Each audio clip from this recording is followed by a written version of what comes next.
Hello, everybody. I'm Angela Glover Blackwell, and we are here to talk about the role of neighborhood organizations and networks in supporting and advancing the work of improving the lives of children by using place-based methods. I'm the founder and CEO of PolicyLink, which is a national research and action institute working to advance racial and economic equity. And we believe that local leaders are national leaders because they are the ones who are solving the nation's problems, and they need to be driving policy, local, state, and national, much more than they ever have. Today, we're going to be joined by three extraordinary women who are leading work across this country in local communities and at the national level, trying to make sure that our young people have everything they need in order to succeed. Due to time constraints, I'm not going to go into their bios, and I could spend a lot of time talking about who they are, how extraordinary they are, and what they've built. But you've seen a little bit of that, and you're going to hear more about it from them. Go to your summit materials to find out more. The three women, and I'll be bringing them on one at a time, are Jennifer Blatz, who is the president and CEO of StriveTogether, Dreama Gentry, who is the executive director of Partners for Education, and Sondra Samuels, who's president and CEO of the Northside Achievement Zone. First, let me bring on Jennifer Blatz. Hi, Angela. It's great to be with you today and this wonderful panel of women. Thank you. It is so good to see you. And next, I want to bring on Dreama Gentry. Hey, Angela and Jennifer, it's great to join you all. I'm looking forward to the conversation. And it's wonderful to see you as well. And it feels like old home week to bring on back Sondra Samuels. Sondra. Hi, Angela. Hello, ladies. Nice to be together with this little power panel. It's good to see you all. The conversation that I heard this morning and the video, excellent video that we just saw about your work, really drives home the point that hyper-local work is essential in order to achieve the outcomes that we want for children. But yet we know that the power of place movement includes local neighborhood organizations, regional organizations, national organizations, and that things are happening at every one of those levels to make sure that we achieve the results we want at the local level. I want to talk with you, Sondra, to find out more from you about the Northside Achievement Zone and the work that it's been doing for the past decade to really drive and go deep into one neighborhood. How did you begin there, and what has changed over time? Yeah, thank you, Angela. Great question. Well, one, I live here. So I've been living in North Minneapolis for about 24 years and raising my children, and and had been doing all kind of work in the business sector. My husband was in politics. He was a city council member. We wanted to see our neighborhood transform, but we watched a generation of children go to jail, drop out of high school, the ones who played in the sandbox with our own children. And so, as I started looking at this place-based movement and received an investment from the Promised Neighborhood to really, because it became clear that the disparities that we're seeing in Minneapolis are on the ground right here. North Minneapolis is ground zero, and we disproportionately have African-American neighbors. And Angela, I do have to say that there is a reason George Floyd was murdered in Minneapolis. Like it's not a surprise. And the knee on the neck is in education, it's in housing, it's in health, it's in employment, it's in mental health. And for sure, education, if I didn't say that yet. So that's why we said this is ground zero. The outcomes are so disparate, and we compete with any other state for having the worst outcomes in North Minneapolis for Black and brown children. And one of the things in terms of how we've emerged or how we've evolved over the years is, we've gotten deeper with our partners. We no longer talk about parent engagement. We talk about parent power, because that's what it's about.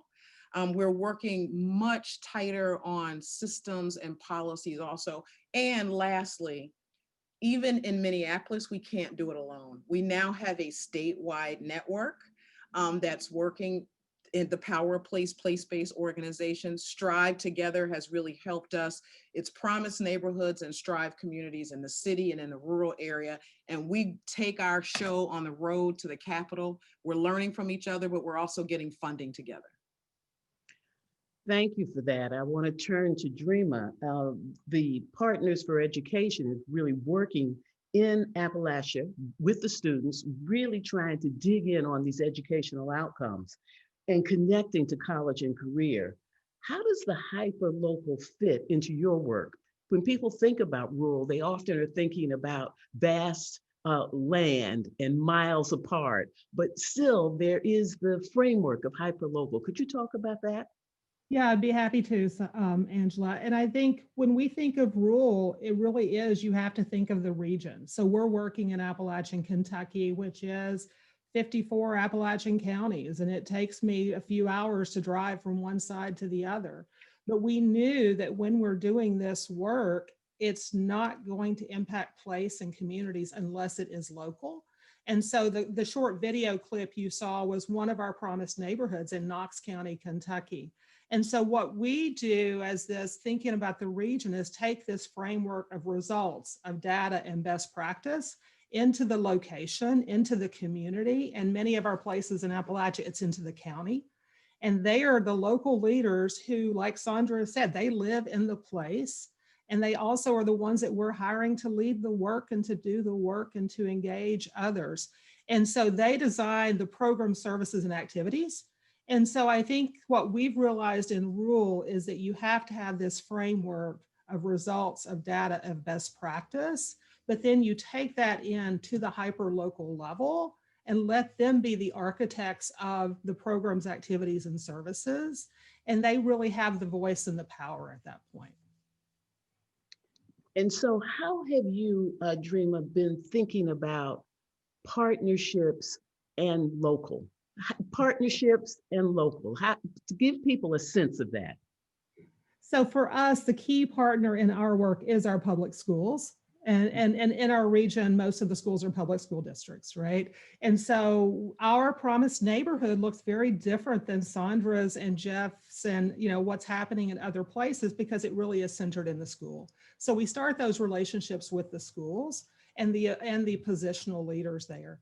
And then we work to identify who are the other groups working with residents and working. And so today I'm excited. We started partnering with Thompson Scholars, which is in one county, and it's really focused on young people of color in that community that are really trying to think about their own community and developing the interventions and services.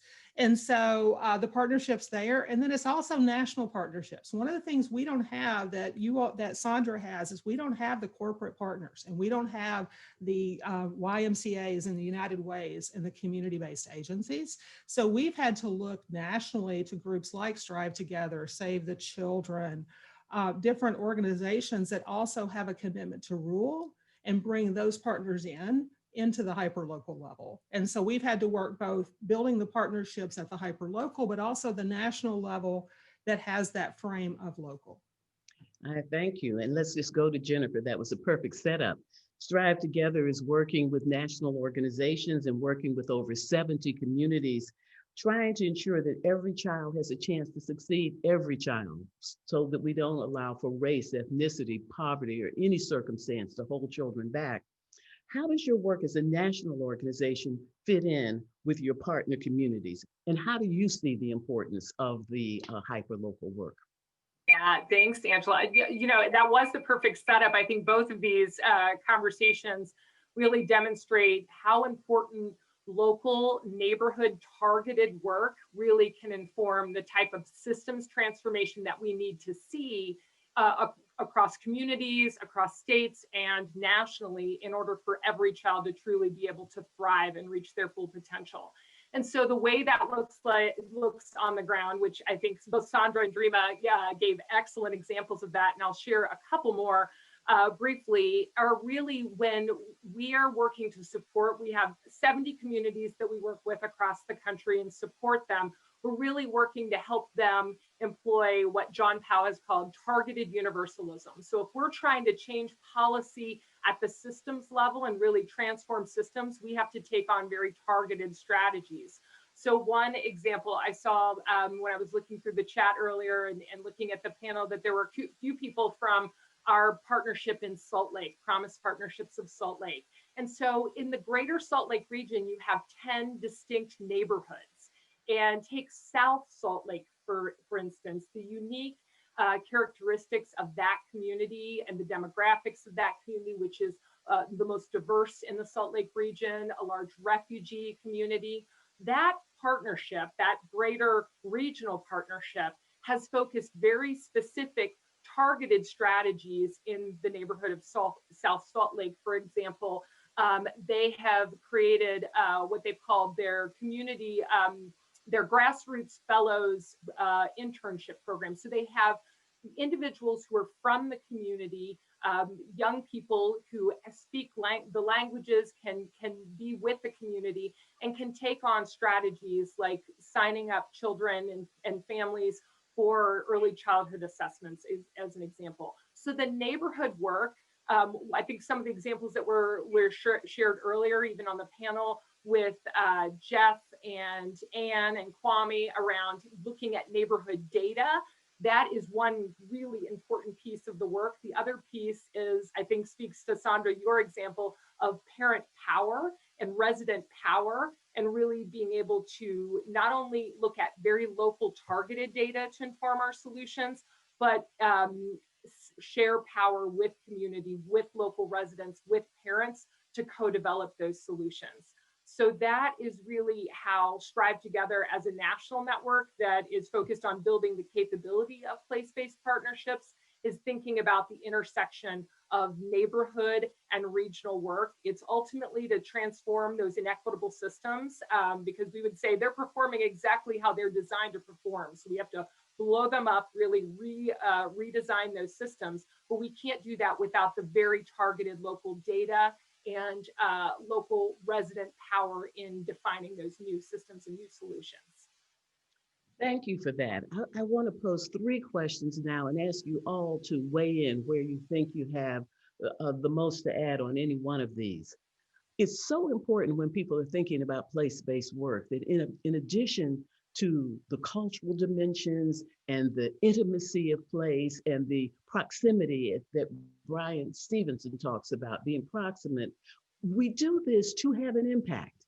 What impacts are we seeing that are a result of the neighborhood focus? What levers have we seen are most important to pull to really drive toward the outcomes? And what are the points along the cradle to career pipeline where you have found it most difficult to really make an impact? Just jump right in. Sondra, let's start back with you, but others feel free to jump in. Yeah, so, and it's kind of answers 2 things, Angela, both around what levers and what challenge. So what we've realized is that we can do amazing work on the ground across our housing, health, career, education partners, early childhood, our parenting education classes, amazing work, amazing outcomes, seeing statistical differences in kids who are not getting the same level of supports.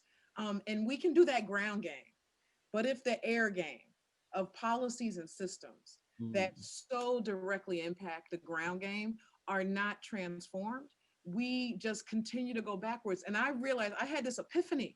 There have been other Sondras. There have been a whole heap of me running nonprofits in North Minneapolis. So why haven't the outcomes changed?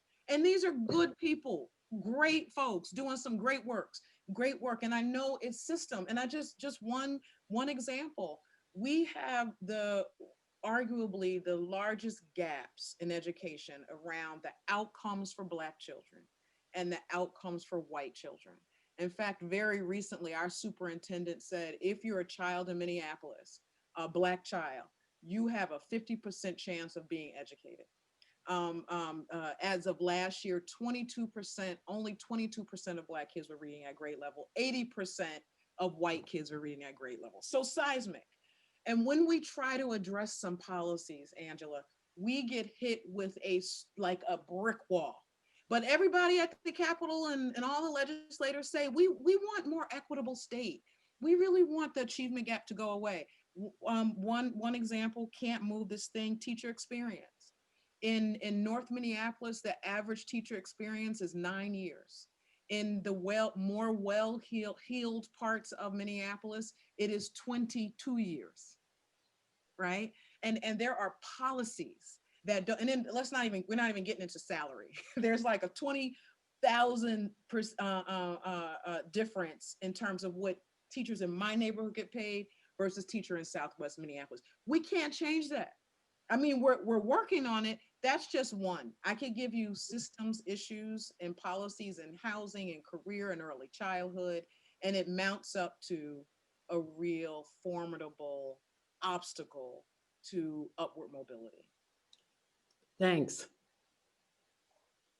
I'll jump in and follow that. I think where we've seen the successes has been those population level indicators like K readiness. We've seen that in our promised neighborhoods increase substantially, academic performance in both math and English language arts. And so we have a structure and we have this way of impacting all kids and increasing those outcomes, those academic outcomes. What I worry about doing this work in rural America, in Appalachia, which has suffered an economic collapse prior to the pandemic, is that if we don't do something as a nation to bring jobs and living wage opportunities into rural places like Appalachia, we're going to see that the young people that are coming through this pipeline may graduate college ready, may go on to college, and we're seeing them go to college, but they have to leave here. They have to leave home. And that's that tension we face. And we see some young people, when they get to that 9th or 10th grade of high school, start to pull back on their excellence and their success because they want to stay home. Right.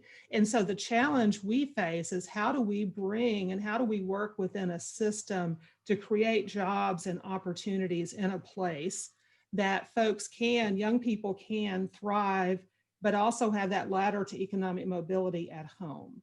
One thing in the back of my mind is, this pandemic has shown that we can do things virtually. Look at us, we're 400 people across the country learning together. How can we also create opportunities for jobs that are well-paying jobs that require these higher education pieces, but where people hire folks that are not in their same city, right? How do we go, and is there opportunities? And so that's why I'm really excited about the discussions around place, is because it's thinking not just about getting the kids to K readiness and out of high school and into college, but it's also thinking, how do we help the young people, but also transform the community? And to transform rural communities, we're going to have to do a little bit different things than we have to transform urban communities. But what we have to do, and that focus is still the same, right? And so that's the struggle, and that's how we're thinking about it. Jennifer? Yeah, I think the only thing I agree with Sondra and Dreama completely. And I think the only thing that I would add is, when you're thinking about the systems piece, and one of the key levers that we have as results-driven organizations is the focus on the data. And one question that we've been asking ourselves, and together with our national network of partnerships, is, have we been measuring the right things? We are certainly holding ourselves accountable, and will continue to hold ourselves accountable to moving outcomes, moving the K readiness outcomes, the post-secondary enrollment outcomes, and we will always hold ourselves accountable to that. But to your point, Sondra and Dreama, and what has been discussed today, is we have to look at the systems and how are we measuring those in tracking systems indicators. And together with the network at StriveTogether, we've defined this sort of end goal of getting communities to systems transformation as measuring shifting of power, policies, practices, and resources, and I'm talking about money, in communities. And so how are we looking at that in communities and beginning to measure that, and really leveraging our focus on data and making sure that we're measuring what truly matters to move children. You have all landed on systems change, coming at it from different directions. One of the things that PolicyLink has always believed is that the most authentic systems change really comes from the wisdom that people have working at the local level. But have you found that working at the local level is an effective way to get to systems change? Go ahead, Sondra. Yeah, absolutely. To the degree that we've had any success, and we have had some, right? One is that the state now supports place-based organizations. It never did 5 years ago, both in the city, but also in our rural areas as well. And that was not only a policy change, resource change, but also systems. And it got driven by those of us from local communities. There's 8 local communities now working, city, rural. And we all come to the Capitol with our stories. We all come with our voting power. We all come with our parents and our scholars. And I've seen an increasing willingness to invest in adaptive and innovative processes that change places. Mm-hmm. And so it has, and that's been one that's been seismic, Angela. We now get the cities get 2.6 million each biennium from the state, never heard of before. And our rural partners get about 250,000 apiece, and we're trying to get them in base budget. We're already in base budget, but it was the coming together and really made a difference. Wouldn't have happened without the local force. Mm-hmm. And I believe it now because I've seen it work for Sondra. I still struggle with that rural urban differentiation of investment, and we've talked about that before. But I do think that there is a luxury to being able to work hyper local and to think systems. And I've been doing this work for 23 years, and it's only in the last 3 years that I've even had the space and the time to raise my nose from the grindstone, where I'm worried about those young people every day and making sure they're safe, healthy, supported, and educated, to actually think about systems change. So we're at the beginning of our journey of that. And I do think that one thing we have to change within this field is to provide opportunities for those folks on the front lines to raise up and to look around and to realize they have this luxury of working and provide them with that opportunity, right? And so I struggle. So I'm hopeful, and that's how I spend a lot of my time right now. But I haven't seen it work for us yet because we haven't been able to focus on it. Absolutely. If I can just add there, I mean, the example of the work in Minnesota and how the coalition building that happened with those place-based partnerships in the state led to policy change, led us at StriveTogether to make some investments in other states to build coalitions. And we've seen incredible outcomes. In Texas, they passed historic legislation, $6.5 billion into more equitable education policies as a result of those place-based partnerships, those very local partnerships coming together, rural and urban, coming together with residents, with teachers, with others, to advance that policy. But more of that has to happen. Because like you said, Dreama, if you can't pull your head up from the local work, and I was just talking to a group of partnerships in Connecticut about this actually last week, it's how do you do both the hyper local work that is so critical, especially right now in the time of COVID, that there are so many immediate needs that need to be met, and also think at the systems level. So we have to resource that in this field. We have about 5 minutes left, and I want to take one of the questions from the audience, which is about COVID.